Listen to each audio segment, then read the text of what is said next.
चलो, हमने last lectures में डिस्कस कर रहे थे मोलर हीट कैपेसिटी। एक बार बस रिवाइज कर देता हूँ फिर से, क्योंकि महान बच्चे होंगे देखे नहीं होंगे फिर से लेक्चर। मोलर हीट कैपेसिटी अलग अलग प्रोसेस के लिए कांस्टेंट वॉल्यूम, कांस्टेंट प्रेशर, ये तो किया ही था। एक प्रोसेस किया P V to the power m is equal to constant. इसके लिए मोलर हीट कैपेसिटी कैसे निकाला बच्चों? dq is equal to du plus dw, है ना? या इसमें जब लिख रहे थे सिंपली डेल्टा क्यू ही लिखते थे, delta Q is equal to delta U plus W. Delta Q का डेफिनेशन क्या था? एन सी डेल्टा टी, ऐसे लिखते तो एन सी डी टी लिखते। डेल्टा यू का definition n C V delta T. Definition delta U इतना आ जाता है, F by two R delta T होता है। एफ बाई टू आर को हमने सीवी कहा, प्लस इस प्रोसेस के लिए work done n R delta T upon 1 minus M, ये हमने निकलवाया था। C is equal to C V plus, इसको तो याद ही कर लो, ध्यान में रख लो। आई होप कि सारे बच्चों को याद हो गया होगा, जितने अभी बच्चे अटेंड कर रहे हैं।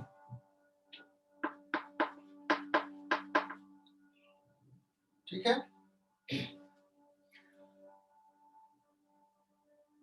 अब कोई भी प्रोसेस दिया हुआ है, suppose P V square is equal to constant. पूछा गया इस प्रोसेस के लिए मोलर हीट कैपेसिटी क्या होगा?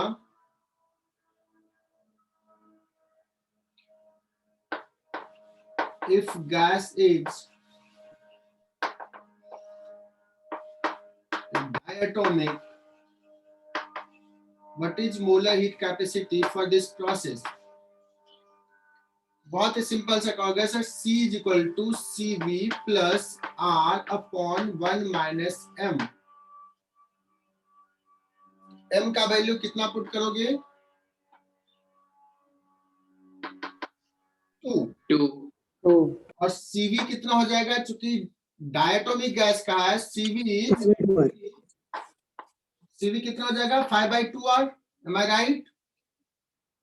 हो जाएगा 5 plus R upon 1 minus 2,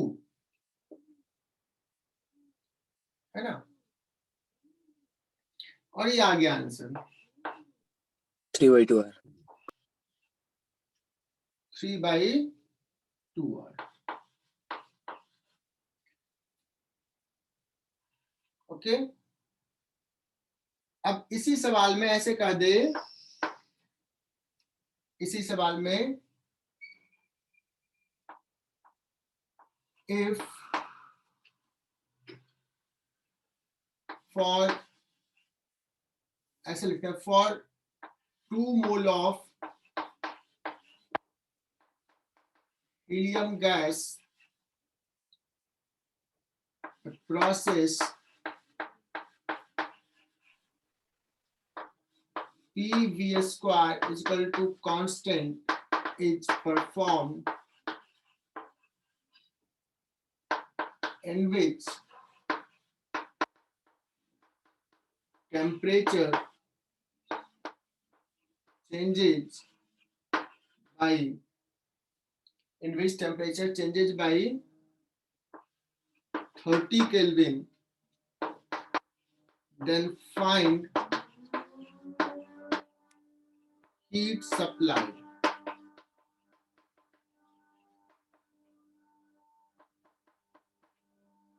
Find heat supply. तो कैसे निकालेंगे इसमें बच्चों? कौन सा गैस है? हीलियम। हीट सप्लाइड पूछा है, डेल्टा क्यू पूछा है। डेल्टा क्यू इक्वल टू क्या होता है, एन सी डेल्टा टी। क्या मुझे सी इस प्रोसेस का पता है? ओके, ये सर अभी तो आपने निकालने के लिए सिखा दिया है, यही है सी। सी फॉर द प्रोसेस क्या हो जाएगा, CV plus R upon 1 minus M, चूंकि हीलियम गैस है 3/2R plus R upon 1 minus 2, कितना हो गया, R/2। R/2 आ गया। N कितना है, 2 मोल्स। C कितना है, R/2। डेल्टा की T कितना है, 30 केल्विन। ये सब यूनिट रखोगे तो फाइनली किस में आ जाएगा, जूल में, 250 जूल, है ना। R जो होता है रफली 25/3 अप्रोक्सीमेटली। दैट मीन्स हमने कितना एनर्जी सप्लाई किया, 250 जूल सप्लाई किया। क्लियर?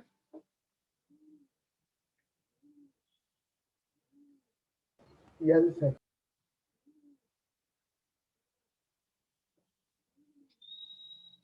अच्छा, इसमें वर्क डन कितना हुआ है, how much gas has done work इस प्रोसेस में। तो वर्क डन तो कहोगे सर हमने तो पहले ही पढ़ा, NR delta T upon 1 minus M। Work done की बात करेंगे तो N हो गया 2, R delta T 30 upon 1 minus 2। Negative work किया कि नहीं? बिकॉज ये इक्वेशंस को तुम देखोगे तो T into V equal to constant, इसको ऐसे भी बोल सकते हैं, अगर टेम्परेचर बढ़ाया तो वॉल्यूम कम हुआ तो निगेटिव वर्क होना चाहिए, आ भी रहा है फॉर्मूला में। शारस भी आज नया बच्चा है। शारस तुम्हें नहीं समझ में आएगा, हो सकता है पीछे का लेक्चर्स मांग लेना। Okay sir.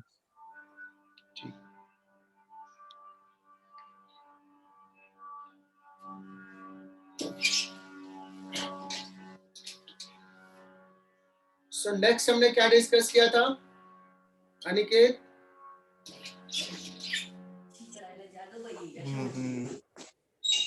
सर मैंने क्वेश्चन लिया था वो क्लास में, अच्छा, V is equal to alpha plus beta cube और molar rate capacity find out करनी थी।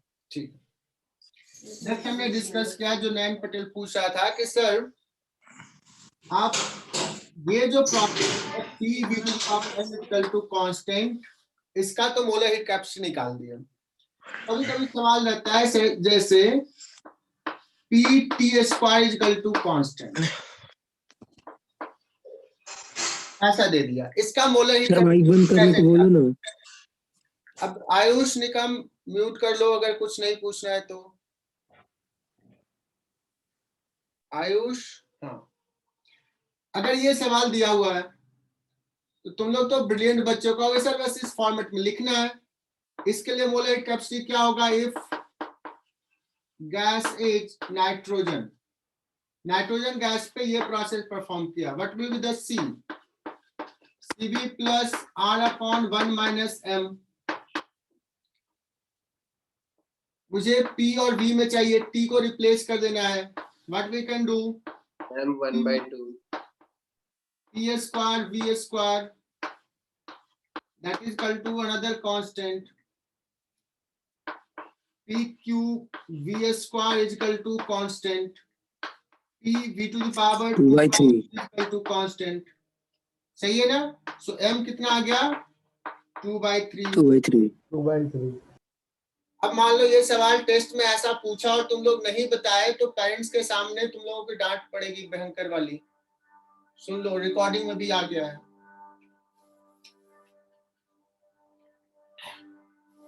कि ये कैसे करना है, किसी को डाउट तो बताना। अब अलग अदर देन पॉलीट्रॉपिक, मान लो कोई कह दिया कि P ऐसे चेंज करा, P is equal to alpha plus beta V square. ये पॉलीट्रॉपिक प्रोसेस नहीं है, ये इस फॉर्मेट में नहीं आएगा। अब बताओ इसका मोलर हीट कैपेसिटी क्या होगा?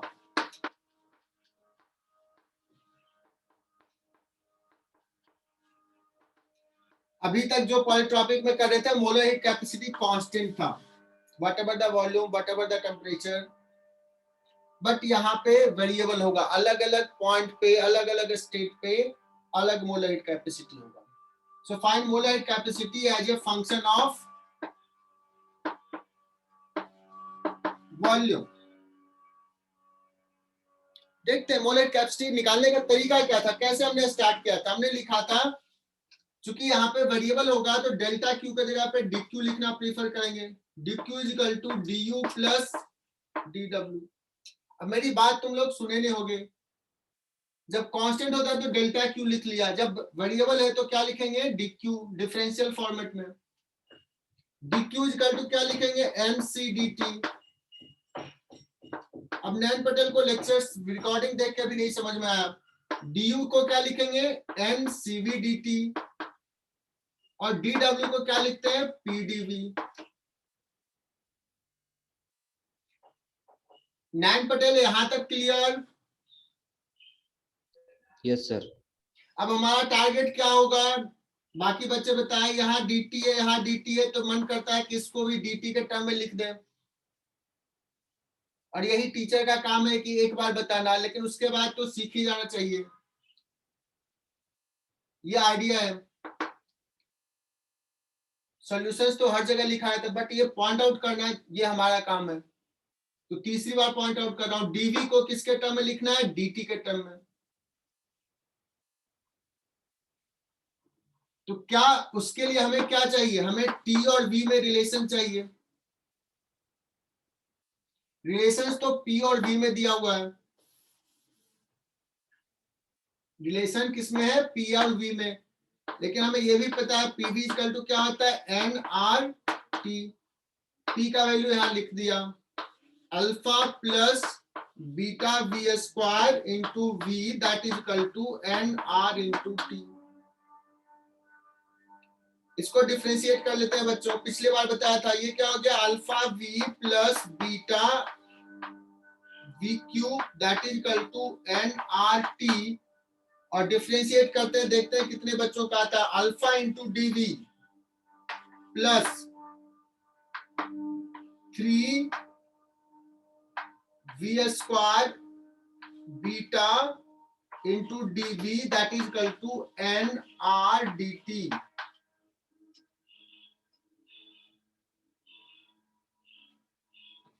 साथ साथ लिखते जाओ। ऋषभ, सोनी कनेक्टेड हो क्या?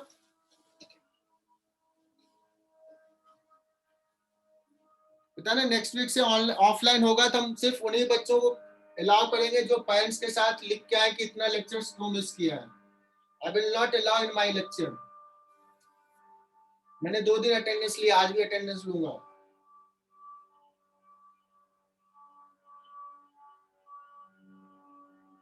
dv इक्वल टू क्या हो जाएगा? nR dt upon alpha plus 3 beta v square.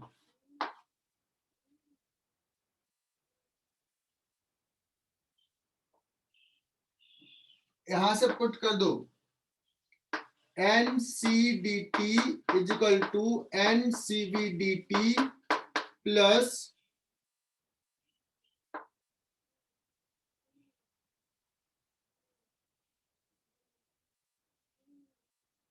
PDV। P को ना अल्फा के फॉर्मेट में लिख लेते हैं, alpha plus beta v square, और dv को यहां से ये वाला dv nR dt upon alpha plus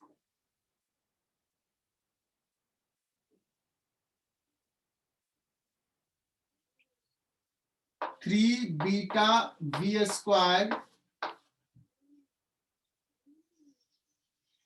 C is equal to CV plus alpha plus beta v square upon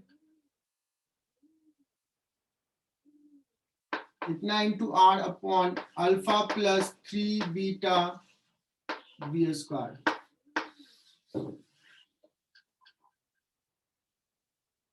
अब बताना कि कुछ समझ में आया या नहीं आया।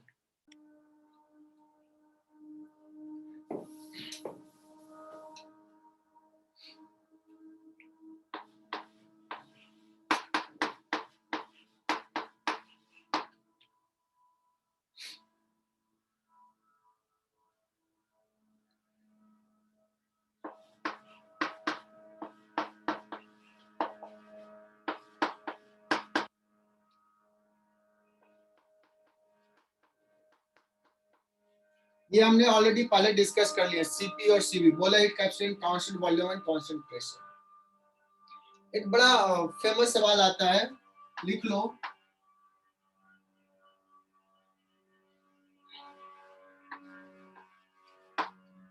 What fraction of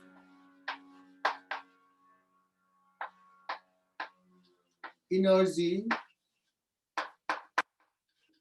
heat energy goes to increase internal energy of gas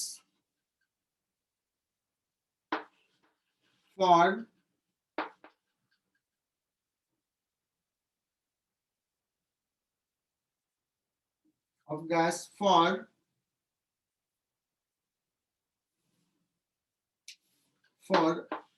isobaric process। सवाल ये है कि अगर हम किसी गैस को आइसोबारिक प्रोसेस गैस पे कर रहे हैं और कुछ हीट एनर्जी दे रहे हैं, तो अगर 100 जूल दिया तो कितना जूल एनर्जी उसके इंटरनल एनर्जी बढ़ाने में गया है, व्हाट फ्रैक्शन।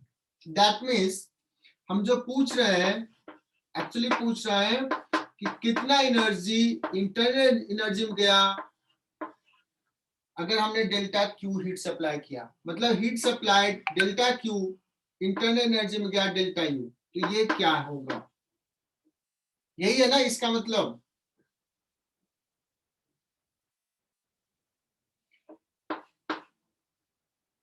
क्लियर। तो डेल्टा यू क्या हो जाएगा बच्चों, हमेशा NCB DT whatever the process, already बता चुके हैं। अगर डेल्टा लिखा है तो यहाँ पे डेल्टा टी लिख देता हूँ। डेल्टा क्यू चूंकि प्रोसेस कौन सा है, आइसोबारिक, तो डेल्टा क्यू क्या हो जाएगा, एन सीपी डेल्टा टी। तो क्या आ जाएगा, F/2 plus sorry F/2R divided by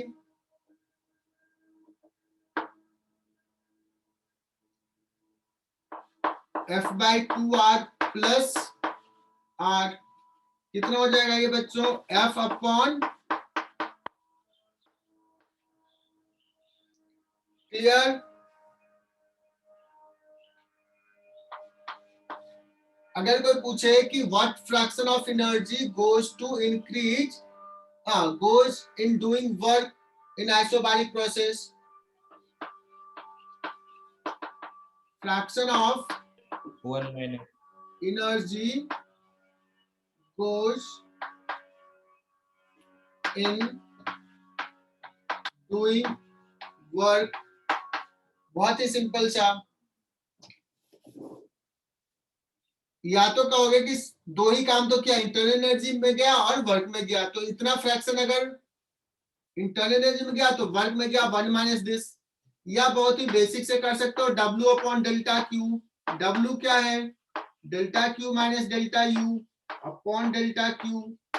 that means ऐसे भी आ गया 1 minus delta U by W। समझा क्या। अब तुम लोग तो ब्रिलियंट बच्चे हो, पहले भी पढ़े हो, केमिस्ट्री पढ़े हो, तो सीवी बाई सीपी को क्या बोलते हैं, Poisson 1 upon ratio. gamma. Poisson ratio. हम तो दूसरा चीज बोलेंगे, केमिस्ट्री बोलते हैं नहीं भाई, गामा लिख दिया Cp बाई Cv को, तो ये 1 बाई गामा होगा क्या? तो या तो F के टर्म में बोलो तो ये, गामा के टर्म में बोलो, गामा भी मैं पढ़ाने वाला हूं आगे। गामा के टर्म में कहोगे तो 1 by gamma. Is it clear? तो कितना एनर्जी इसमें गया? अगर इसके टर्म में कहो, ये सवाल आ गया 1 माइनस 1 बाई गामा, क्या हो जाएगा? गामा माइनस 1 अपॉन गामा, है ना? एफ के टर्म में लिखना है तो एफ के टर्म में लिख लो। एफ के टर्म में ये कितना हो जाएगा? 2 डिवाइड बाई एफ प्लस 2। और अब हम कोई भी गैस पूछे एग्जाम में, एक एग्जाम में पूछेंगे हीलियम गैस के लिए क्या होगा, दूसरे में पूछूंगा हाइड्रोजन गैस के लिए क्या होगा, तीसरे में ऑक्सीजन गैस के लिए क्या होगा। कितना एनर्जी गया है इंटरनल एनर्जी करने में, फ्रैक्शन, या कितना एनर्जी गया है वर्क करने में? क्या हो जाएगा? एक बार सीख लिए, कितने बार भी सवाल पूछे कर लोगे। हाँ सर। आज तो 10-12 बजे तक ले लेते हैं। नहीं सर, अभी सेकंड स्लॉट में क्लास सर है। 10:15 को है ना? 10:15 को क्लास है? हाँ सर, 9:30 तक कर लो सर। ठीक है, 9:30 तक ले लेते हैं। क्योंकि ऑलरेडी तुम लोगों ने देख लिया है लेक्चर पहले से, नहीं देखा तो तुम्हारी गलती है, मैंने भेज दिया था। चलो, तो हम लोग नेक्स्ट डिस्कस करने वाले हैं एक नया प्रोसेस जो ऑलरेडी जानते हो बट फिर भी डिस्कस कर रहे हैं, adiabatic process.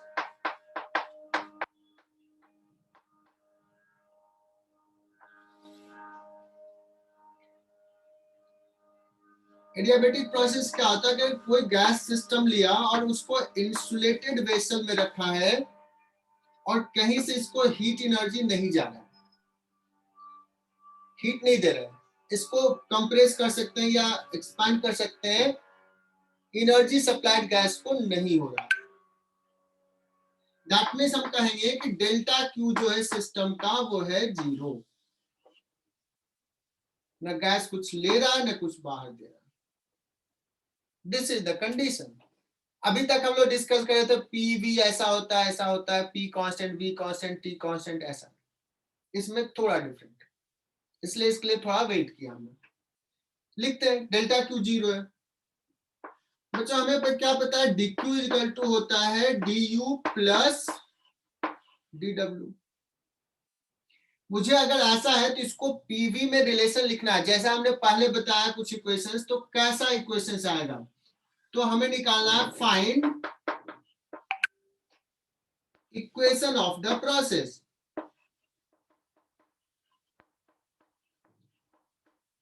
Find equation of the process.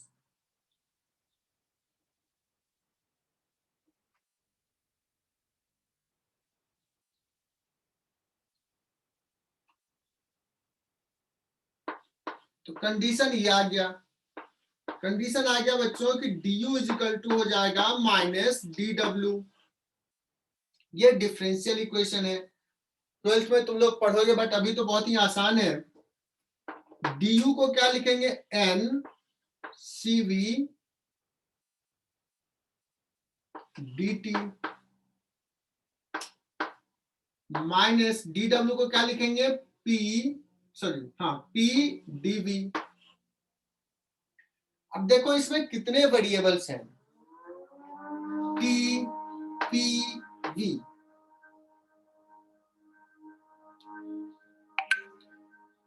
मुझे 3 नहीं चाहिए, मुझे ना 2 ही वेरिएबल में चाहिए।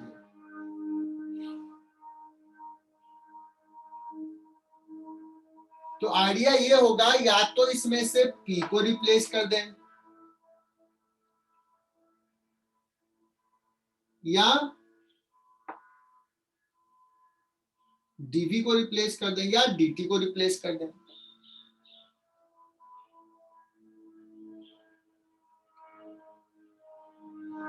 तो कभी तुम लोग तो फेमस इक्वेशंस क्या जानते हो एडियाबेटिक प्रोसेस का? p v raise to gamma is constant, यही पढ़ते हो। तो लेट्स इसी को प्रूफ करते हैं, है ना। अब अगर मान लो सवाल ये है कि मुझे p और v में रिलेशन चाहिए, तो आइडिया ये होगा कि dt को रिप्लेस करना है। अगर t और v में चाहिए तो p को रिप्लेस करना है। समझो इस बात को। हालांकि हमारा किसी में भी इक्वेशंस लिख दो, बाद में पीवी इक्वल टू एनआरटी ब्रह्मास्त्र हमारे पास है, हम तो फिर किसी भी फॉर्मेट में ले आएंगे, जो आसान लगे वैसे करो। बट चलो मैं डायरेक्टली यही प्रूफ करता हूं, dt को रिप्लेस करना है। तो हमें क्या पता है बच्चों, PV is equal to nRT, ये पता है। मुझे dt चाहिए in terms of other P और V। तो क्या करना होगा, डिफरेंशिएट करना होगा।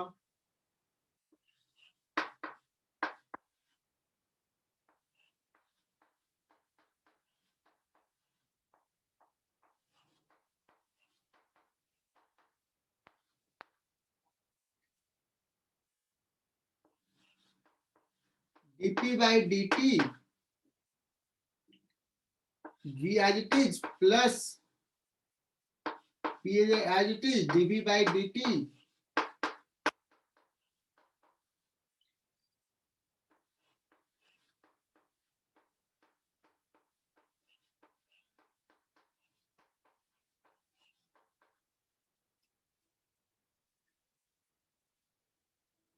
यहां से मैं रिप्लेस कर रहा हूं, N D T is equal to, यहां से प्लेस कर देता हूं C V into N D T is equal to हो जाएगा V D P plus P D V upon R that is equal to minus P D we.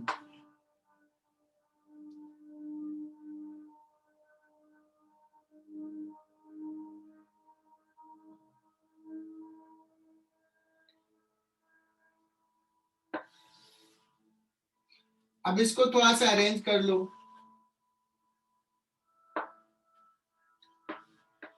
CV into VDP, ये R इधर चला जाएगा और इसको ले आओ इधर या उधर ही रखते हैं, that is equal to minus CV plus R into PDV। क्या इक्वेशन ऐसा आ गया? CV प्लस R को क्या बोलते हैं? CP। CP। तो CV इंटू DP और ये V भी रहा, that is equal to minus CP into P into DV। अब देखो यार, ये P वाले को P से मिला दो, अलग अलग क्यों रखे हो? V वाले को V के तरफ, तो CV into DP by P that is equal to minus CP into DV by V। अब तुम्हें मन कर रहा होगा इसको इंटीग्रेट कर देते हैं दोनों तरफ। क्लियर? CV को इधर लेके चले जाते हैं, DP बाई P क्या हो जाएगा बच्चों? ln P minus CP by CV, DV by V हो जाएगा ln V, और लास्ट में एक होता है कांस्टेंट। अब तो तुम्हारी आंखें चमक उठी हुई है कि ये प्रूफ हो चुका है, ये इधर लेके आ जाओ ln। ये बच्चों ये पावर क्या होता है, सॉरी मल्टीप्लिकेशन पावर में चला जाता है, ln P plus ln V to the power CP by CV that is equal to constant. और आगे लिखो इसको। चलो बच्चों यहां तक हमने लिख लिया, थोड़ा सा इधर मिटाता हूं। लॉन की प्रॉपर्टी पता है, प्लस है तो मल्टीप्लाई हो जाएगा ln P V to the power CP by CV that is equal to some constant. तो इतना is equal to be constant, और इसी को बच्चों लिख देते हैं गामा CP बाय CV को that is equal to constant. So ये किसका इक्वेशन आया? एडियाबेटिक का। और गामा क्या है? Cp by Cv. Cp क्या है? Molar heat capacity at constant pressure. Cv भी पता है. This is the equation for adiabatic process. Sir ये हमारा केमिस्ट्री में भी हुआ है सर प्रूफ. हाँ, लेकिन तब भी सीख जाओ, यही बहुत है. केमिस्ट्री में भी हो गया, फिजिक्स में भी हो गया. हाँ सर, मतलब रिवीजन हो गई अभी. हाँ, तो पहले ही बताया था मैंने, रिवीजन होगा. तब 100% सीख लिया ना. हाँ सर. अब इस गामा को हम लोग बोलते हैं, वहां पे शायद पॉइजन रेशियो बोलते हैं केमिस्ट्री में, बट मैं यहाँ पे बोलूंगा एडियाबेटिक एक्सपोनेंट.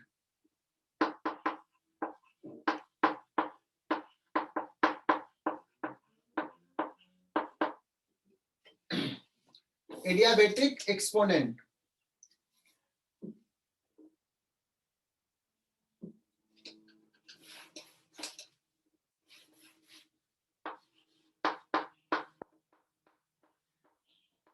अगर हम इसको डिग्री ऑफ फ्रीडम के टर्म में लिखते हैं तो क्या लिखेंगे?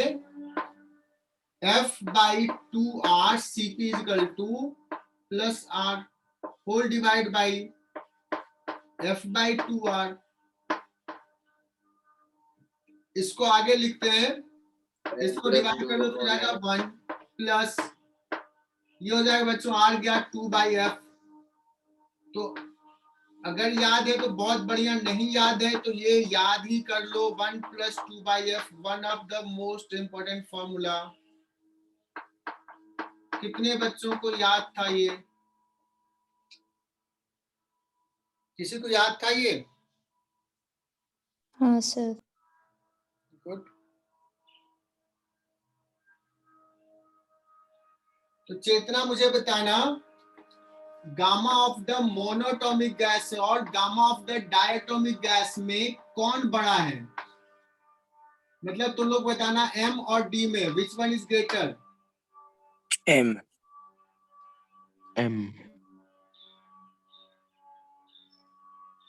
मोनोएटॉमिक गैस वाला. मोनोटॉमिक का गामा बड़ा है because smaller the F greater will be gamma. तो ये लिख लेना, this is common mistake. Monoatomic का गामा ग्रेटर होगा कंपेयर टू डायटोमिक. और कितना होगा तो ये निकाल ही लोगे. Gamma for monoatomic 1 plus 2 by 3. Gamma for diatomic gas 1 plus 2 by 5.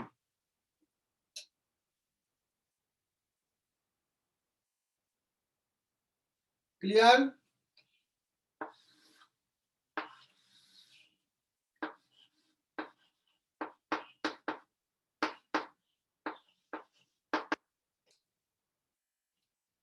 लिखो.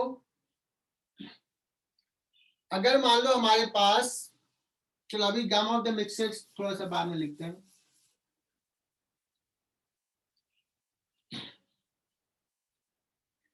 हमने अभी डिस्कस किया Cp by Cv that is equal to gamma, और हमने ये भी जानते हैं Cp minus Cv that is equal to R. और इससे पहले डिस्कस किया था Cv इज इक्वल टू क्या होता है? F by 2R. देखो ये सब एकदम याद होना चाहिए. F के टर्म में ये मुझे Cp चाहिए in terms of gamma, Cv चाहिए इन टर्म्स ऑफ गामा. तो यहां से Cp को रिप्लेस कर देते हैं, gamma Cv minus Cv that is equal to R. So Cv common ले लो, क्या हो जाएगा? R by R दोनों में. Upon gamma minus 1. तो बच्चों गामा के टर्म में Cv तुम्हें पता होना चाहिए. गामा के टर्म में Cp क्या होता है? गामा Cv अभी निकाला. सो ये सारे फॉर्मूले तुम्हें याद करने के लिए मतलब सोचना ना पड़े, जब जैसे जरूरत पड़े बहुत क्विकली लिख सकते हो. हेडिंग डालो, adiabatic exponent for a mixture of gas. एक गैस N1 जिसका गामा 1 है, डिग्री ऑफ फ्रीडम F1 है। एक दूसरा गैस N2 मोल्स मिला है जिसका गामा 2 और degree of freedom suppose F2 है। तो कोई एक दिया रहेगा, या तो गामा दिया रहेगा या F1 दिया रहेगा, या मतलब सिंपली कह दे 2 मोल hydrogen and 3 mole helium mix किया तो what will be the gamma. Clear? Yes, sir. सो एक पहले मैं बताता हूं मिस्टेक्स बच्चे क्या करते हैं। Gamma of the mixture is equal to N1 gamma 1 plus N2 gamma 2 plus so on divide by N1 plus N2 plus so on. इसको लिखो अपने नोटबुक में पहले, कोई कुछ बोलेगा नहीं।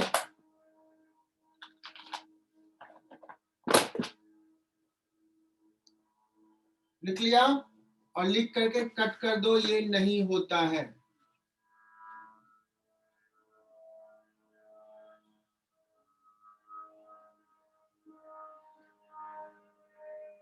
तो वैसे गामा ऑफ द मिक्सचर कैसे होगा, क्या निकालेंगे?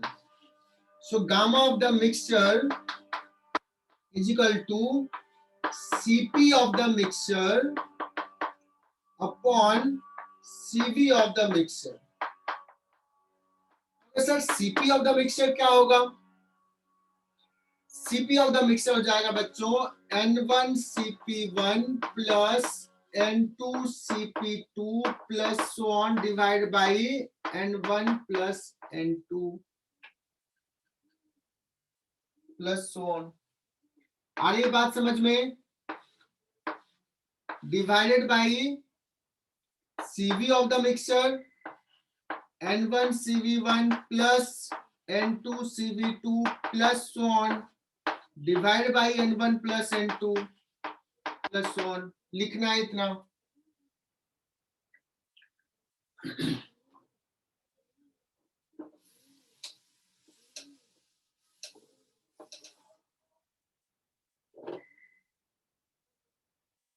and then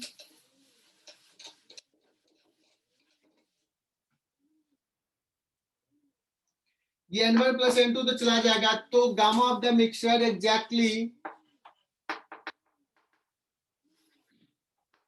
N1 Cp1 plus N2 Cp2 plus so on divide by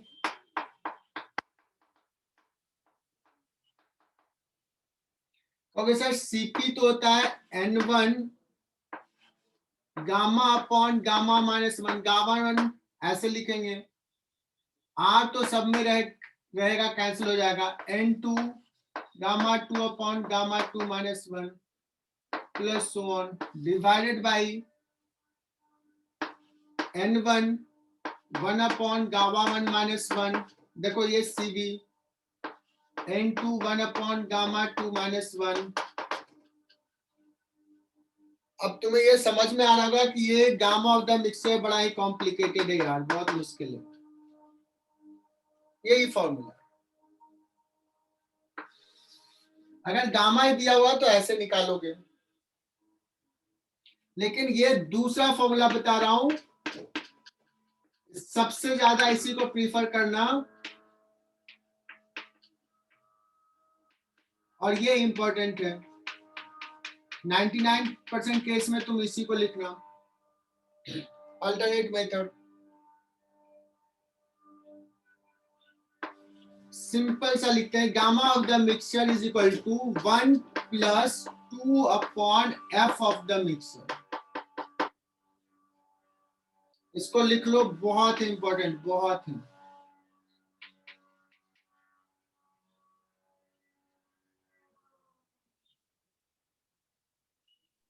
sir हाँ सर वो आपने नीचे गामा मिक्सचर इक्वल्स टू पहले क्या लिखा है लास्ट में? यहाँ पे सर नीचे उसके gamma of the mixture is equal to Cp of the mixture upon Cv of the mixture.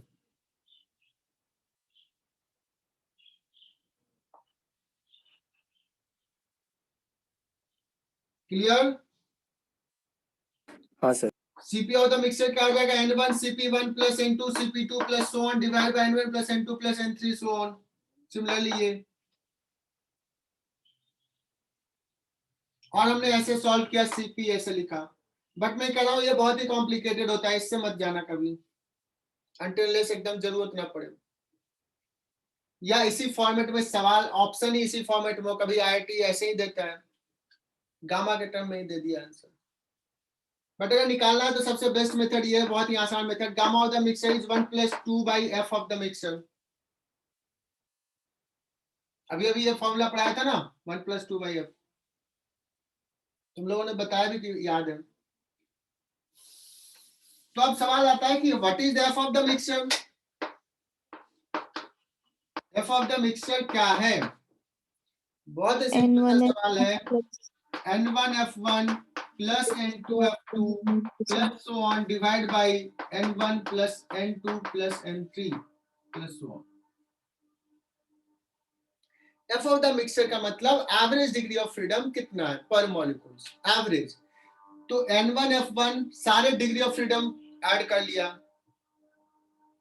हालांकि Na से मल्टीप्लाइड होगा, हर मॉलिक्यूल्स का टोटल डिग्री ऑफ फ्रीडम लिखा एवोगाड्रो नंबर से, बट नीचे भी रहेगा, कैंसिल हो जाएगा। तो N1F1 plus N2F2 plus so on divided by total number of molecules.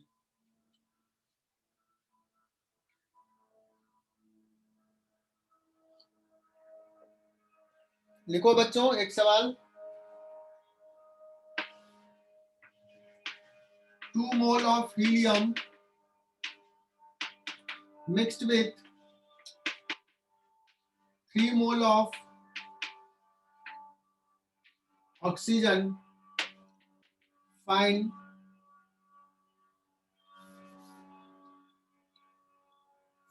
adiabatic exponent of this mixture.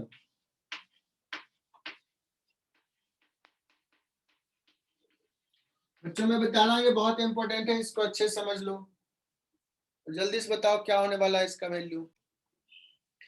तो ऐसे सवाल में सबसे पहले f ऑफ द मिक्सचर निकालना है, that is N1 is how much, 2 mole, F1 कितना है 3 प्लस N2 कितना था 3, F2 कितना था 5 अपॉन 2 + 3, है ना, सो 21 upon 5,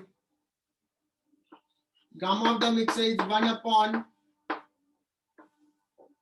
2 by f,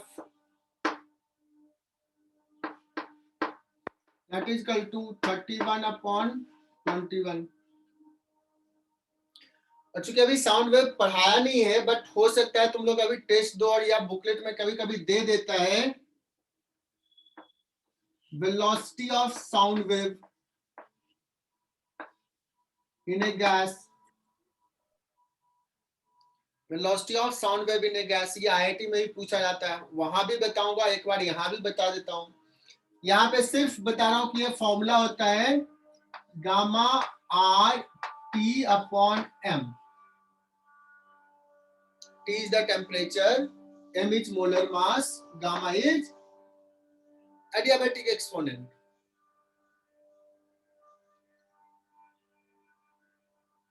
Clear? Velocity of sound wave in a gas, ये होता है फॉर्मूला। अगर सिंगल गैस है, जैसे हाइड्रोजन है, हीलियम है, तो उसका गामा लिखो, उसका मोलर मास लिखो, रेशियो पता चल जाएगा। ऑक्सीजन गैस और हीलियम गैस में साउंड वेव का स्पीड सेम टेम्परेचर पे क्या रेशियो होगा, यू कैन फाइंड नाउ। ये एक्सप्लेन करूंगा मैं आगे। जेआर बैच तुम्हारे लिए बता रहा हूं, बिकॉज अभी जेई मेन भी है। Are you getting my point? JR batch, हाँ सर। Yes sir. ये फॉर्मूला पता है, गामा निकालना है, लेकिन थोड़ा सा टफ सवाल दे दिया। गामा निकाला, सॉरी कह दिया velocity of sound wave in a mixture of gas, जैसे अभी इसमें कह दिया, तो गामा देखो अभी भी निकाल लिया। तो इस केस में इस मिक्सचर में पर्टिकुलर टेम्परेचर पे गामा तो पुट कर दोगे, एम क्या पुट करें, हाउ टू पुट एम? तुम लोग तो ब्रिलियंट बच्चे हो, सारे बच्चे देखें, मोलर मास, तो मिक्सचर का Average. मोलर मास कैसे लिखेंगे? मिक्सचर का molar mass M mixture is equal Total to weight by total N1 mass. M1 plus N2 M2 divided by N1 plus N2। तो बच्चों ये बड़ा इंपॉर्टेंट चीज पढ़ा दिया, स्पेशली जेआर बैच के लिए अभी बहुत इंपॉर्टेंट है ये।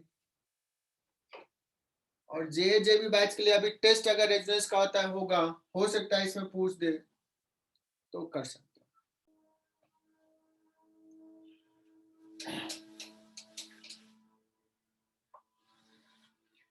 अभी हमने एडियाबेटिक प्रोसेस का इक्वेशंस डिराइव किया और इसके पीछे हमारा मोटिव था कि इस टाइप का कोई भी सवाल देता है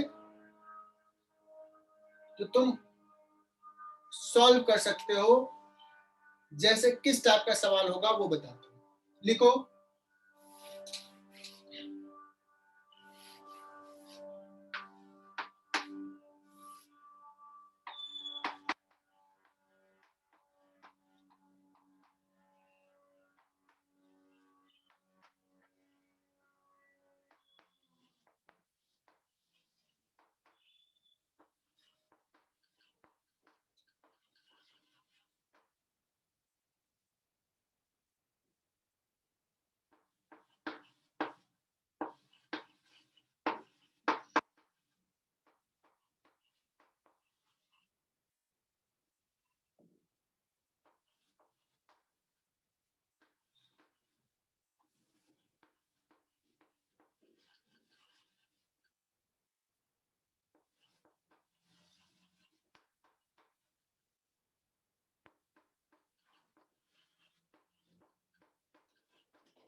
देखो हमने एक सवाल दिया, देखना ऐसे सवाल, एक सवाल ही कर दो, एक सवाल समझ में आ गया फिर सारे सवाल कर लोगे। In a process for certain mole of nitrogen gas, मतलब कोई टाइप ऑफ गैस दे दिया या कह देते डायटोमिक गैस या कोई भी gas. Increase in internal energy of gas is 1/3 of total heat given to the system, then find equation of the process। ये IIT एडवांस का सवाल हो जाएगा। अब ये लैंग्वेज में लिखा हुआ, इसको शॉर्ट में लिखें तो क्या लिखेंगे? ये कह रहा है कि du जो है वो कितना है, dq/3 है, यही तो कह रहा है ये।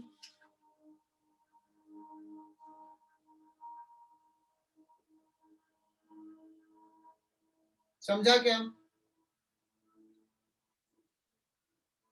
du क्या है, dq/3 है। Is it clear to all?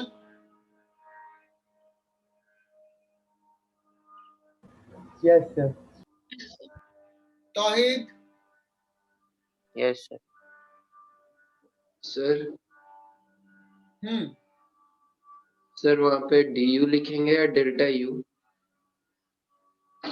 अब जब हम इक्वेशंस लिखते हैं तो उसका इसमें डेल्टा du लिख लेते हैं, क्योंकि डिफरेंशियल फॉर्म में इक्वेशन लिखना है, बात वही बराबर ही रहेगी।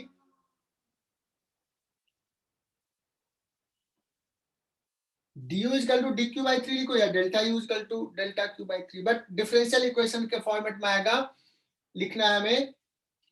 तो फर्स्ट लॉ ऑफ थर्मोडायनेमिक्स क्या है बच्चों, dq is equal to du plus dw, differential format में। जब अभी हमने प्रूफ कर रहे थे कौन सा, एडियाबेटिक प्रोसेस का इक्वेशंस, तो ऐसा ही कुछ लिखा था, उसमें dq 0 कर दिया था। यहाँ पे dq कितना लिखूं, क्या लिखूं dq को? 3du लिखूंगा, हो गया। ऐसे तो लिखने आता है, यही तो काम किया था एडियाबेटिक में। एडियाबेटिक प्रूफ कर देता हूं, बच्चे समझ जाते हैं, रट्टा मार लेते हैं, बोर्ड में लिख लेते हैं, खूब अच्छे से याद कर लेते हैं। ये पूछ देते तो हवा ही नहीं लगती, हवा ही नहीं लगती है। यहां देखो अभी क्या करना है, 2du।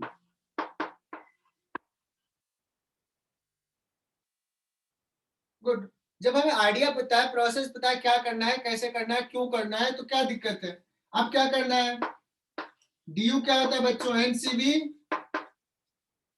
dt, dw क्या करना है, पीडीवी। pdv। पीडीवी। एक काम करते हैं बच्चों, पीडीवी। हमें तो ये अभी मैंने पूछा नहीं कि किसके फॉर्म में इक्वेशन लिखना है। पिछले बार में हमने dt को रिप्लेस किया था, थोड़ा मुश्किल था क्योंकि dt को डिफरेंशिएट करना पड़ा। इस बार क्या करते हैं ना, p को ही रिप्लेस करते हैं, t और v में रिलेशन आ जाएगा, कोई बात नहीं है। मान लो ऑप्शन भी t और v में ही है, नहीं है तो हम चेंज कर लेंगे। तो क्या करते हैं, 2ncv dt that is equal to NIT by V D। nRT by v into dv। Clear. Yes. सारे बच्चे, जेआर वाले बच्चे बहुत ध्यान से देखना, तुम्हारे लिए ज्यादा इंपॉर्टेंट है। हालांकि ये एडवांस का है, बट मेंस में कैसे सवाल आएंगे वो भी बताऊंगा मैं अभी। एन तो गया बच्चों, 2cv dt is equal to क्या यहाँ पे, r t dv by v। अब इस t को किधर जाने का मन कर रहा होगा, इधर कर रहा होगा कि नहीं, 2cv by r dt by t that is equal to dv by v। देखो समझ को समझ में आ रहा होगा कि अब सर क्या करेंगे, इंटीग्रेशन। इंटीग्रेशन करेंगे। मुझे लगता है इंटीग्रेशन आता भी है तुम लोगों को।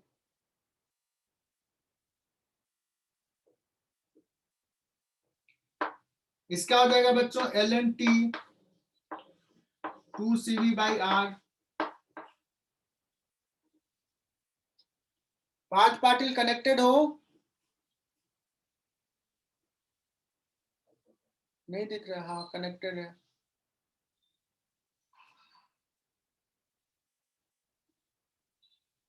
इसका हो गया ln v plus some constant,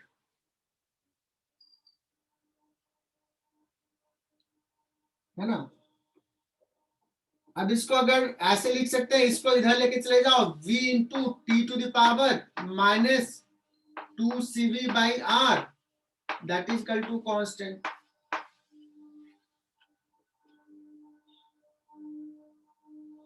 सही लिखा क्या, सर CV by R को अपन F भी लिख सकते हैं ना। cv बाई r को क्या लिख सकते हैं, v into T to the power, cv को लिख सकते हैं f बाई 2r, है ना। 2cv क्या हो जाएगा, f इंटू r, तो f गया तो v T to the power minus f that is equal to constant. या कह सकते हैं v f कितना है, कौन सा गैस के लिए लिखना, कोई भी गैस के लिए लिखना था, N2 है, डायटोमिक है तो ये 5 हो जाएगा। हो सकता है इसका इक्वेशन ऐसे लिखें, v is equal to t to the power 5 is equal to constant, that means v is equal to some k into t to the power 5। ये इक्वेशंस लिखते हैं, समझा क्या, v is equal to k into t to the power 5 is equal to constant। GR batch वाले integer type पूछेगा v into K into T to the power alpha is equal to constant. बताओ alpha क्या है, integer type सवाल बन गया।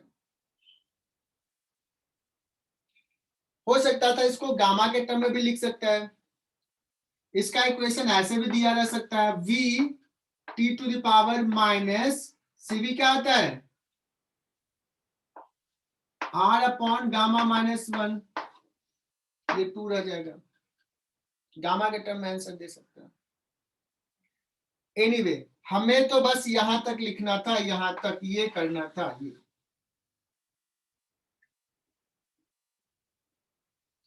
सार्थक board से क्लियर?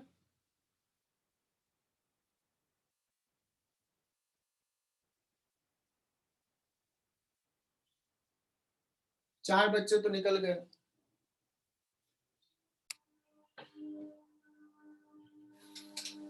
सिर्फ आज के लेक्चर से तुम्हारा एक सवाल तो आना तय है, ये बता रहा हूं मैं, जितना आज पढ़ा है उसमें से जेई मेन में।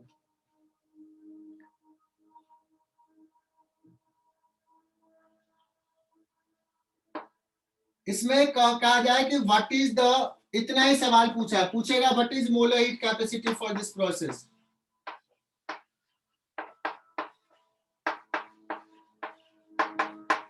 इस रिकॉर्डिंग को जितनी बार देखो उतना फायदा होगा। Find molar heat capacity for this process. तो इसे मोलर हीट कैपेसिटी कैसे निकाल देते? dq इज इक्वल टू लिखते थे du प्लस dw।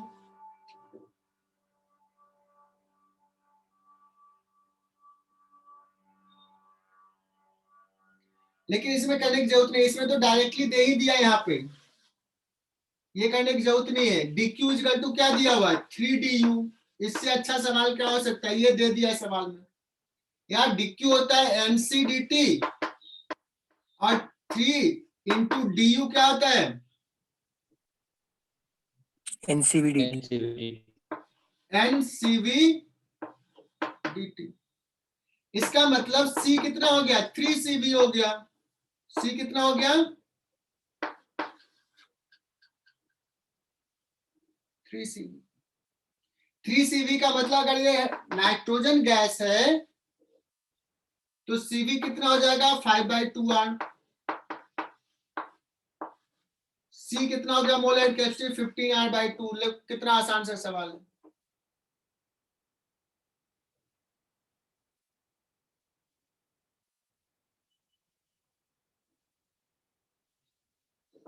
ठीक है,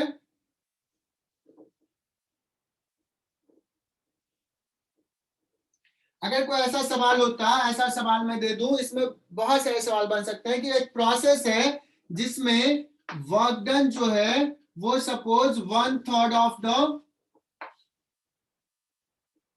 हीट सप्लाइड है, ऐसे कह दिया। वर्क डन जो है, गैस जो वर्क कर रहा है that is 1/3 of the heat supply. बताओ इसका मोलर हीट कैपेसिटी क्या होगा उस गैस का, इसका मोलर हीट कैपेसिटी। ये अलग सवाल होगा, ये हो गया कंप्लीट। अब मैं एक और एग्जांपल दे रहा हूं। dw इक्वल टू dq/3 दिया हुआ है, क्या करोगे? मुझे dq और du में रिलेशन चाहिए। 2dq equals to 3du। क्या बात है? dq equal to du plus dw, और dw को ना dq के टर्म में लिख लेते हैं, dw को dq/3, so 2dq/3 that is equal to du। So dq is equal to हो जाएगा 3/2। नहीं, कुछ गड़बड़ कर रहे हैं। करेक्ट है सर। करेक्ट है। dq इज इक्वल टू क्या लिख लेंगे? 3/2 टाइम्स ऑफ du। सही लिखा है। सो यहां से c क्या आ जाएगा? 3/2 टाइम्स ऑफ cv हो गया। कौन सा गैस है पुट कर दोगे? बच्चों इसमें बच्चे बहुत परेशान रहते हैं, बहुत अच्छे अच्छे बच्चे। लेकिन अगर कंसेप्ट क्लियर तो ऐसे तो चुटकियों में सवाल को सॉल्व कर लो।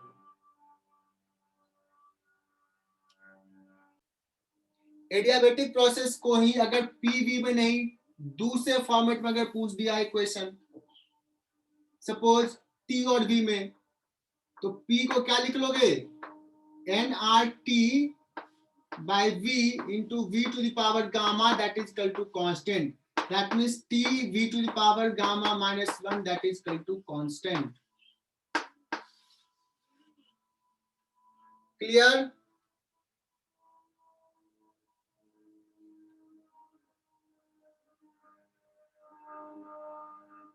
T V raised to power gamma minus 1 is constant. That is also for adiabatic process.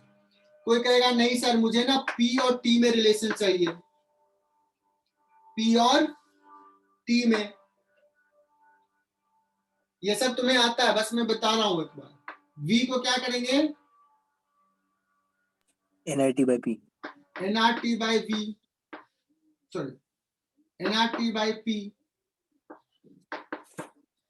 That means P into 1 minus gamma into T to the power gamma, that is equal to constant. That means P into T to the power gamma upon 1 minus gamma, that is equal to constant. ऐसे लिख सकते हैं. Clear? इसको ऐसे भी लिख सकते हो बच्चों, P into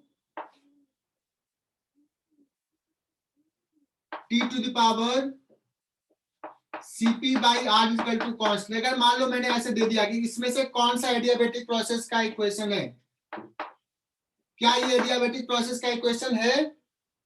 मैंने ऐसे पूछ दिया, अलग फॉर्मेट में पूछ दिया. No. नहीं है ये? सर वो T ऊपर आना चाहिए ना. P by हाँ, T sir, to the power correct, Cp by sir. R, क्या ये एडियाबेटिक प्रोसेस का इक्वेशन है? हाँ सर, ये सर है. Cp is equal to gamma upon gamma minus 1 into R होता है.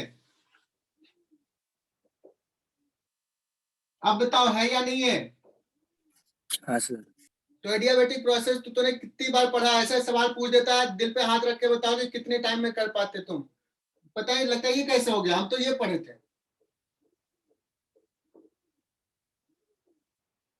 है ना? तो जितना इस पढ़ा है उसको एक बार देखना है, समझना है, और बहुत कंफर्ट जोन में आ जाओ इस चैप्टर में. बहुत इंपॉर्टेंट चैप्टर है. सर वो R by CP होगा ना, वो नीचे चला गया तो पावर रेसिप्रोकल हो जाएगी. हाँ सर. टाइम है तो मैथमेटिक्स में कभी कभी ना तू ब्लंडर पे ब्लंडर करती है. ये माइनस आया इसलिए और नीचे गया ना.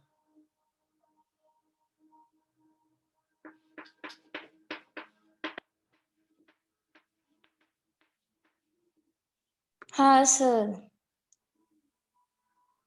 मतलब मुझे ये पता चल गया कि मैं ऐसे भी देता, R by CP भी देता, तो कुछ बच्चे, महान बच्चे यहाँ काम करते नहीं. मुझे एक ऑप्शन मिल गया बनाने का. तुम्ही लोगों से सीखते हैं हम क्या क्या बच्चे गलतियां कर सकते हैं.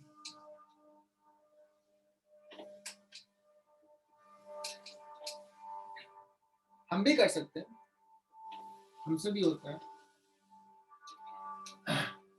लेकिन हमारी तो उम्र हो गई है. हमारी गलतियां माफ, तुम्हारी नहीं.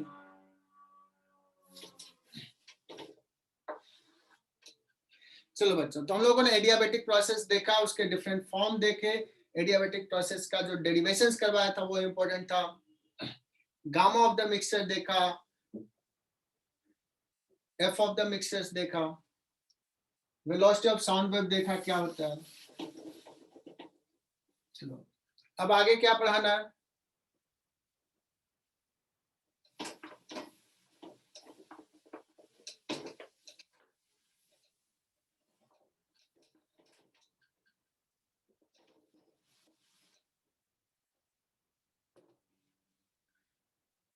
क्या पढ़ाया था आगे?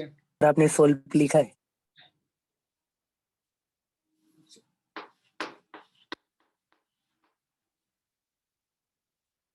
तो सामा वाला मिस्टेक मैंने कर दिया. Slope of P versus V graph. तो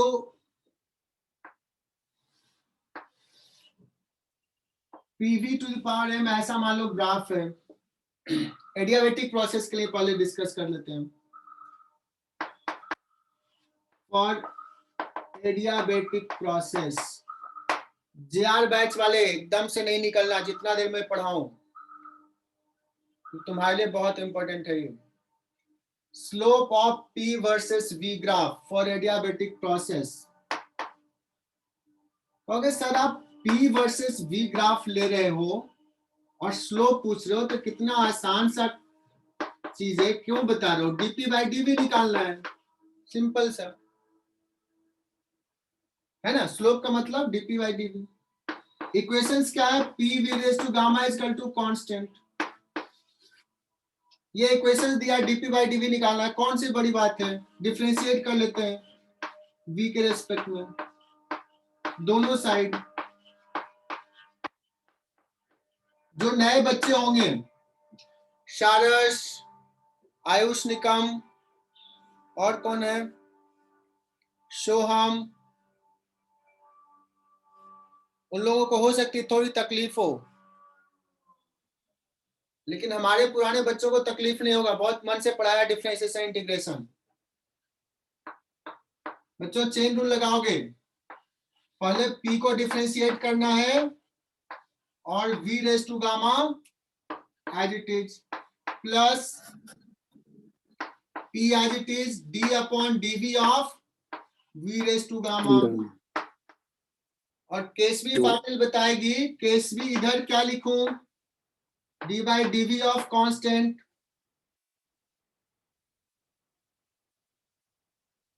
केशवी पाटिल, समीक्षा, आंसर आ गया मैसेज में 0। बहुत बढ़िया, कांस्टेंट का डिफरेंशिएशन 0। मुझे क्या चाहिए था, dp बाई dv चाहिए था, तो v raise to gamma dp by dv plus p, और इसको डिफरेंशिएशन आता है gamma into v raise V की टू पावर गामा में minus 1 that is equal to 0। इसको इधर लेके चले जाओ, सो dp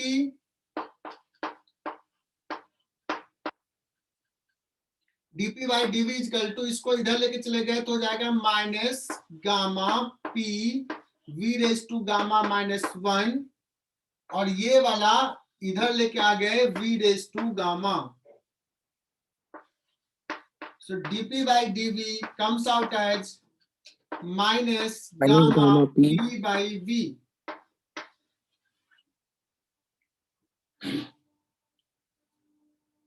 ये हो गया बच्चों स्लोप। गामा तो कुछ पॉजिटिव कांस्टेंट है, p और v कुछ है, ये माइनस साइन बता रहा है, निगेटिव है, स्लोप निगेटिव है, और देखो ग्राफ भी ऐसा ही आता है, स्लोप निगेटिव है ना। ये गामा का वैल्यू मोर देन 1 होता है या लेस देन 1 होता है, More than one. More than 1. बहुत बढ़िया, क्योंकि 1 प्लस 2 बाई एफ होता है।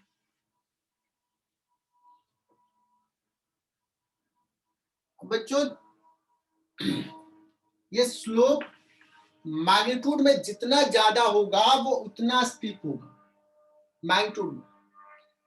अगर पॉजिटिव है तो एंगल 90 से कम होगा, अगर निगेटिव है तो एंगल 90 से ज्यादा होगा। तो इसमें हर पॉइंट पे स्लोप जो है वो निगेटिव है।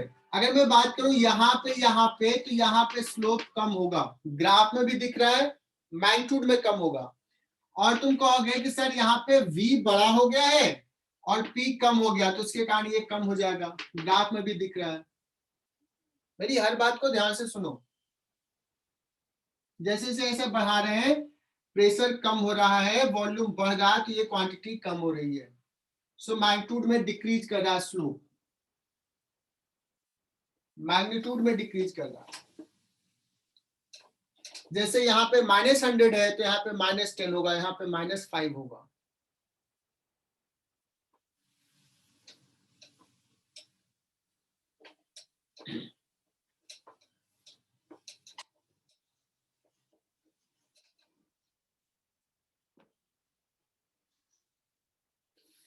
अब बात करते हैं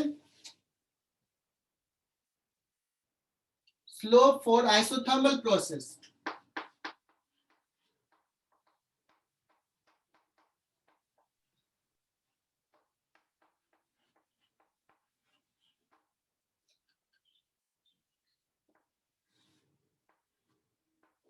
आइसोथर्मल प्रोसेस का भी ग्राफ ऐसा ही होता है।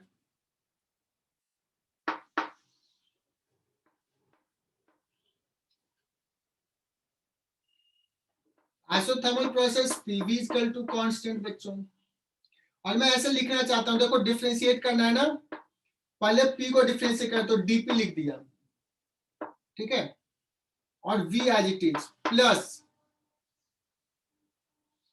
P एज इट इज और V का डिफरेंशिएशन dV, ऐसे लिखने की हैबिट कराओ, और कांस्टेंट का डिफरेंशिएशन 0, तो क्या हो जाएगा dP into V that is equal to -P dV dp by dv is equal to minus p by v। थोड़ी सी हैबिट बनाओ, मैथमेटिक्स में ऐसे सिखाएंगे। यहां पे स्लोप हो गया minus P by B, negative तो है ही। अब बताओ मैग्नीट्यूड में किसका स्लोप ज्यादा होता है? मैग्नीट्यूड में एडियाबेटिक का, एडियाबेटिक का। एडियाबेटिक का स्लोप ज्यादा होता है। अगर ये दो प्रोसेस दे दिया है, this is process 1, this is process 2, बड़ा फेमस सवाल है, बहुत ही फेमस। पूछेगा इसमें एक आइसोथर्मल प्रोसेस के लिए है और एक एडियाबेटिक प्रोसेस के लिए है। 2 वाला एडियाबेटिक। मैं सवाल पूछूंगा कि ग्राफ फॉर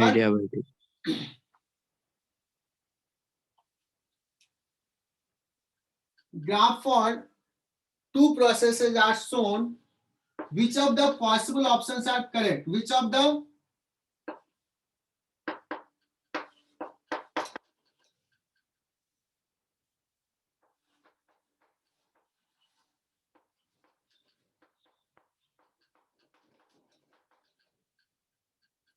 number 1 लिखो ऐसे जैसे मैं लिख रहा हूं, which of the options are possible?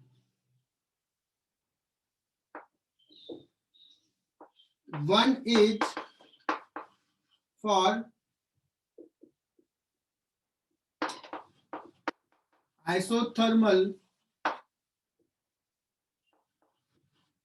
for hydrogen and 2 is adiabatic for hydrogen. All option A. B.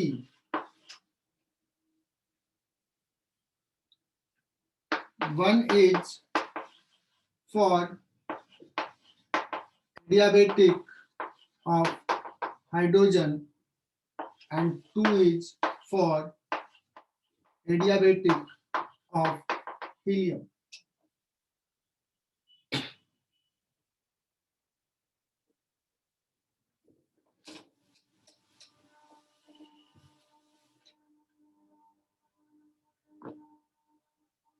C option.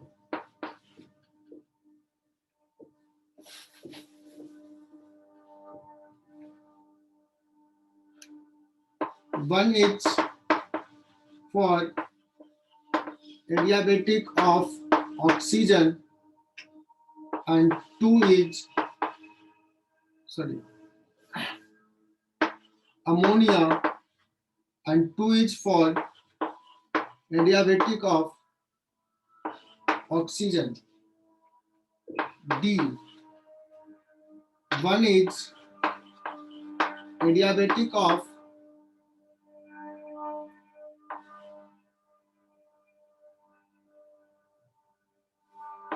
CO2 gas and 2 is adiabatic for neon. कौन कौन सा ऑप्शन ट्रू हो सकता है?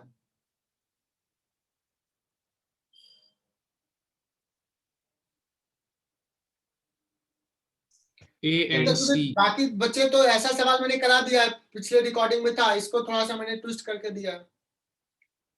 Which of the following options are correct?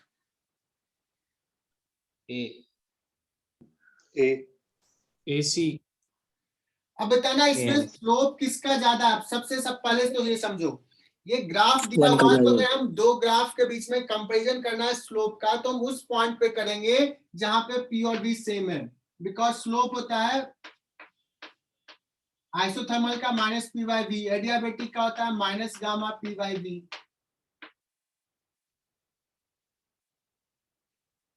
तो इस point पे P और V सेम है, तो 1 का स्लोप देखोगे और 2 का स्लोप, किसका स्लोप ज्यादा है मैग्नीट्यूड में? 2 का। हाँ, स्लोप ये ज्यादा स्टीप है, देखो ये फास्ट रेट से कम हो रहा है 2। Slope of 2 is greater than 1 in magnitude. बच्चों तुम लोगों ने अभी बताया था एडियाबेटिक का स्लोप ज्यादा होगा कंपेयर टू आइसोथर्मल, तो 1 is for isothermal yes and 2 is for adiabatic, तो ए तो करेक्ट है। बी में आते हैं, 1 is for adiabatic of hydrogen और 2 इज फॉर हीलियम। तो बताओ ये दोनों एडियाबेटिक है, दोनों एडियाबेटिक है, तो किसका स्लोप ज्यादा होगा, मोनोटोमिक का या डायटोमिक का? कहोगे सर अभी गामा किसका ज्यादा होता है, मोनोटोमिक का। बिगेस्ट मिस्टेक्स होता है बच्चों में। Is it correct? Yes. Yes, sir. Also correct. आते हैं सी पे, अमोनिया और इसमें कौन सा करेक्ट है, किसका गामा ज्यादा है? Oxygen. ऑक्सीजन का Oxygen. ज्यादा है, अमोनिया का कम है। Is it correct? Yes. Yes, sir. यहां देखना, एडियाबेटिक फॉर CO2 और नियॉन, Neon का साथ correct. समझा क्या? और बताता हूं, छोटे लोकल कोचिंग में जाओगे या मेडिकल वाले बैच में जब पढ़ाते हैं लोग,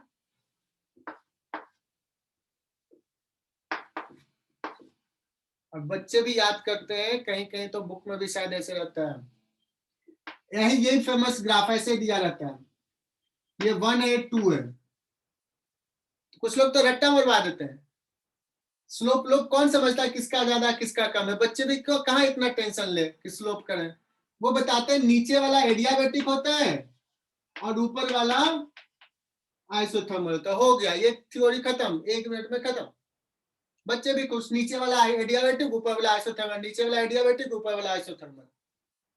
समझ में आया? ये स्लोप लोप का झंझट कहाँ, खत्म।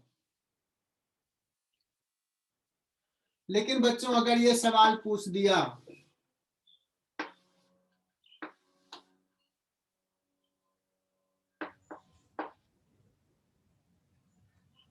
सेकंड वाला है डायबिटिक, Second.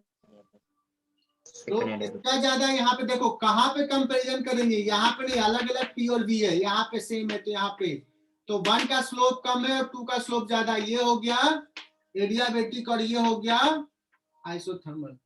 अगर ये आ गया तो खुश, भगवान के नाम से पास हो गया, वो +4 आ जाएगा। लेकिन इतना रट्टा मारा और सवाल ये आ गया खत्म। तो -1। और उसको बच्चे को लगे शायद मैंने उल्टा याद कर लिया था, शायद गलती कर लिया था, सर ने तो सही पढ़ाया था। तो बच्चों ये ऊपर नीचे वाला याद नहीं करना है, कंसेप्ट याद करना है। क्लियर? Yes sir.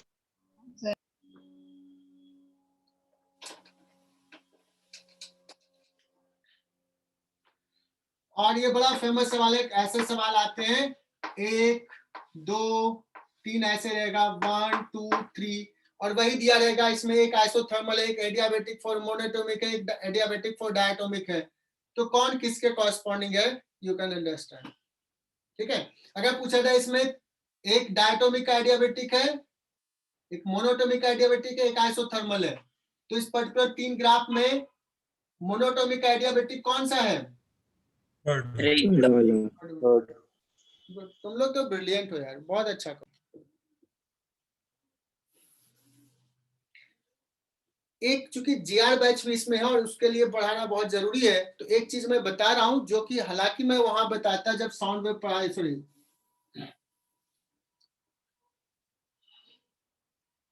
जब हम साउंड वेव पढ़ाते हैं या इलास्टिसिटी चैप्टर पढ़ाते हैं तो वहां पे बताते हैं।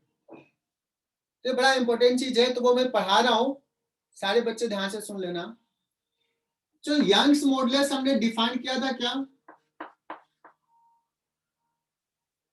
Young's Yes, sir. Thermal expansion. Stress F by stress is equal to Young's modulus into strain। Strain क्या होता है? Delta L by L। इसका यूनिट क्या है? प्रेशर का यूनिट है, प्रेशर। और ये स्ट्रेन है, इसको बोलते हैं linear strain, longitudinal strain, longitudinal line पे हो रहा है स्ट्रेन। ऐसे ही और भी कुछ स्ट्रेन डिफाइंड है। एक डिफाइंड है वॉल्यूम स्ट्रेन। वॉल्यूम स्ट्रेन कैसे डिफाइंड हो गया होगा? Delta V by V. Delta V by V. क्या बात है, डेल्टा वी बाई वी, बहुत बढ़िया। अब क्या करते हैं, मान लो हमारे पास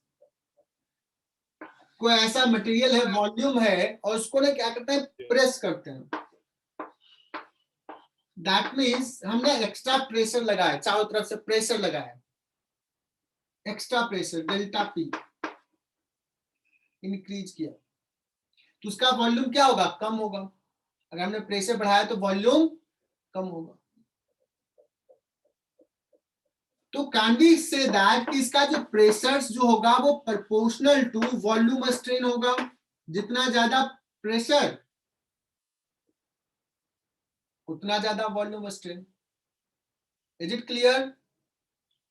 जैसे यहां भी जितना प्रेशर लगाए, जितना फोर्स लगाए, delta L by L proportional होगा। Proportionality constant gamma Young's modulus Y है। सिमिलरली यहां भी एक कांस्टेंट आएगा, प्रोपोर्शनलिटी कांस्टेंट, और उसको लिखते हैं बल्क मॉडुलस कैपिटल बी। सारे बच्चे ध्यान देना, बहुत इंपॉर्टेंट है, इसको स्टार मार्क कर लेना, बहुत important. JEE advance, JEE main में 3-4 स्टार मार्क। और ये 3 बार पढ़ाऊंगा, पहली बार पढ़ा रहा हूं। Delta P is equal to B into delta V by V. और तुम लोगों ने कहा कि सर जब आप प्रेशर बढ़ाओगे ना तो उसका वॉल्यूम क्या होगा, कम होगा, मतलब अपोजिट नेचर का है। तो बी को कांस्टेंट रखना है तो यहाँ पे साइन पुट कर देंगे माइनस, सॉरी बी को पॉजिटिव रखना है तो यहाँ माइनस, बिकॉज ये और ये अपोजिट नेचर का है। जीआर बैच तुम ध्यान से देखना, ये हमारा इलास्टिसिटी चैप्टर में ये पहली बार पढ़ाते हैं, बट अभी हुआ नहीं तो बता दे रहा हूँ। सर नेगेटिव साइन एक बार रिपीट कर दीजिए। अगर हम प्रेशर बढ़ाएंगे तो ये घटेगा, ये और ये अपोजिट नेचर का है, इसलिए माइनस साइन लगा दिया। बी को पॉजिटिव कांस्टेंट रखना है।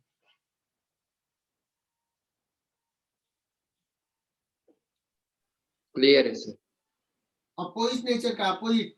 प्रेशर बढ़ाएंगे तो ये बढ़ेगा, तो ये घटेगा, ये बढ़ाएंगे तो ये निगेटिव होगा, ये निगेटिव होगा, तो इसको पूरा को पॉजिटिव रखना है, ये पॉजिटिव है तो माइनस साइन लगा दिया, बिकॉज बी इज पॉजिटिव। तो बच्चों this is the definition of bulk modulus. तो बल्क मॉडुलस का डेफिनेशन ऐसे भी लिख सकते हैं क्या, bulk modulus is equal to V को इधर ले आते हैं वी, और ये क्या है delta P upon delta V, और ये sign minus. Can we write this definition of bulk modulus? इसको बोलते हैं, सारे बच्चे नोटबुक में लिख लें,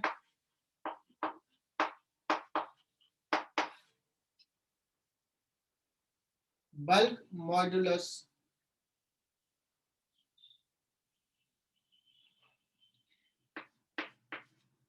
बच्चों बल्क मॉडुलस सॉलिड गैस के लिए भी डिफाइंड है, सॉलिड के लिए भी डिफाइंड है, गैस के लिए भी डिफाइंड है, लिक्विड के लिए भी डिफाइंड है बल्क मॉडुलस। लेकिन सॉलिड के केस में ये बहुत छोटा होता है, delta P by delta we बहुत छोटा होता है।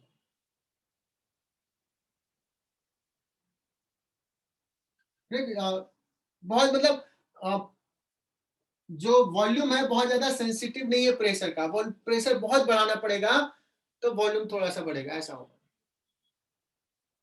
ये कह रहा हूं मैं, ये मतलब बड़ा होगा, बहुत बड़ा, मतलब बी बहुत बड़ा होगा।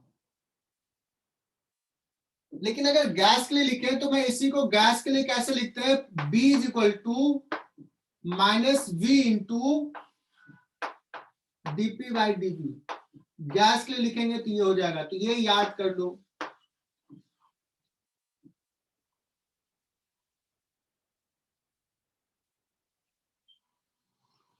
अभी अभी हम लोगों ने स्लोप निकाला था, डीपी बाई डीवी निकाला था। डीपी बाई डीवी क्या आया था बच्चों, एडियाबेटिक के लिए minus gamma P by V minus है। गामा पी बाई वी है ना। एक काम करो, देखो ये मिलता जुलता कुछ आ रहा है क्या? डीपी बाई डीवी है। अच्छा वी चाहिए, वी को इधर लेके आ जाओ। v into DP by DV क्या हो जाएगा बच्चों? Minus gamma P.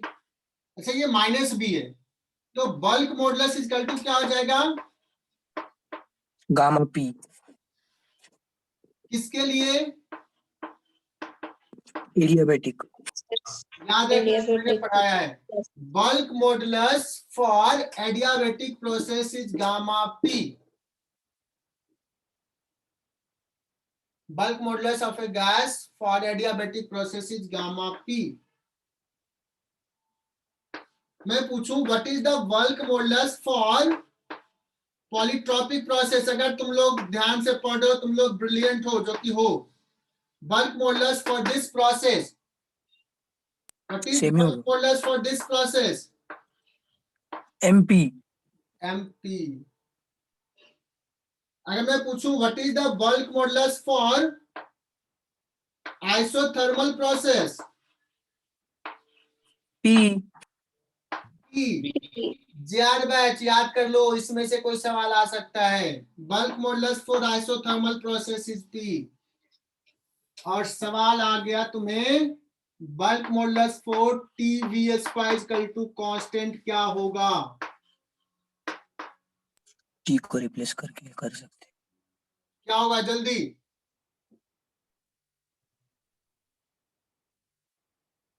Bulk modulus for TVS equal to constant 3p 3p 3p। समझा क्या? बल्क मॉडुलस का डेफिनेशन ये याद रख लो, bulk modulus for different process. और बच्चों साउंड वेव वाले जेआर बैच के लिए थोड़ा स्पेसिफिकली मैं यहाँ पे ऐसे जा रहा हूं,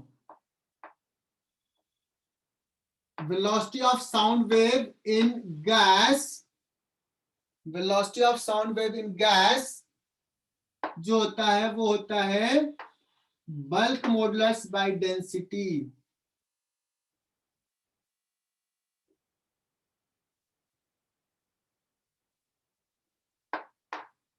ठीक है? और गैस का प्रोपगेशन जो होता है वो एडियाबेटिक प्रोसेस होता है फॉर जेआर बैच स्पेशली।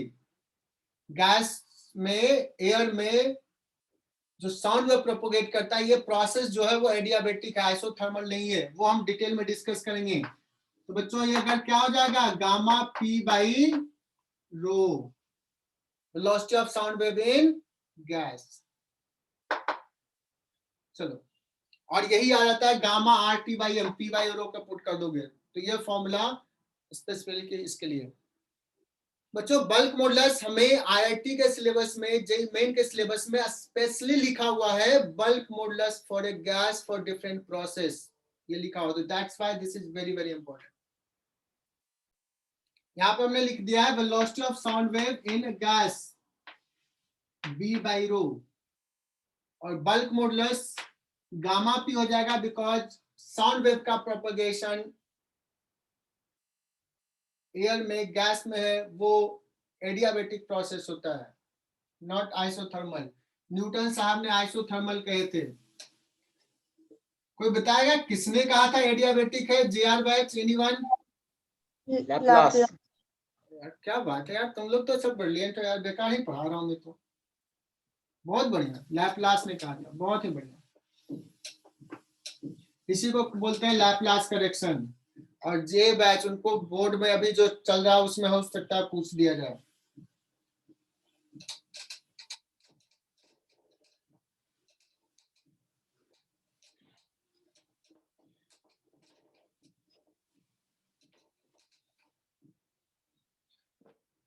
तो आज हमारा ज्यादातर थियोरेटिकल पार्ट हुआ है। अब आता है जहां पे प्रॉब्लम करना है।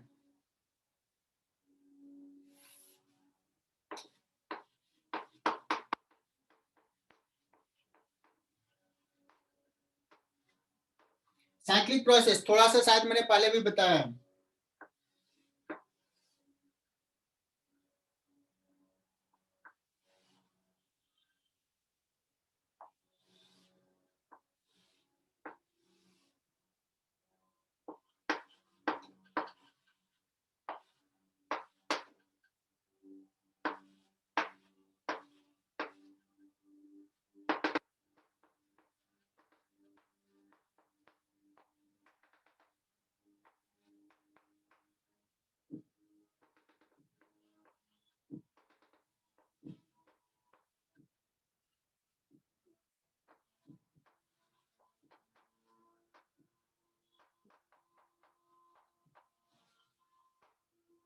बच्चों एक ही सवाल, ये लास्ट सवाल आज का। This is a process, cyclic process A B C D A, और प्रेशर वॉल्यूम दिखा दिया है, P0 V0 दिया हुआ, temperature at A is T0।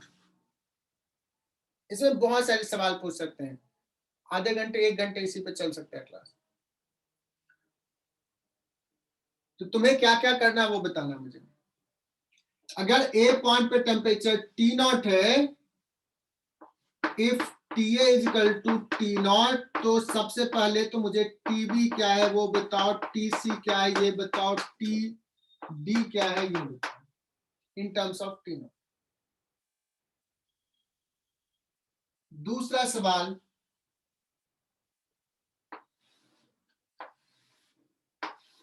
ये चार्ट बनाना है, process, work done, delta U और डेल्टा क्यू, पूरा एक पेज में।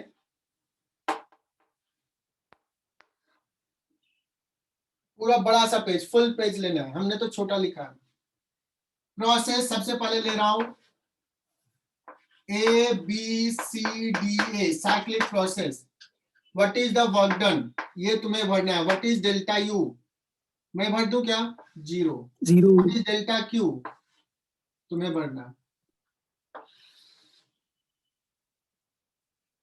For the process A B, delta W लिखना है, यहां तो मैं ही भर देता हूं 0। डेल्टा यू लिखना है, यहां पे मैं ही कर देता हूं। डेल्टा यू क्या होता है बच्चों, N C B delta delta T. Delta T N C B क्या हो जाएगा,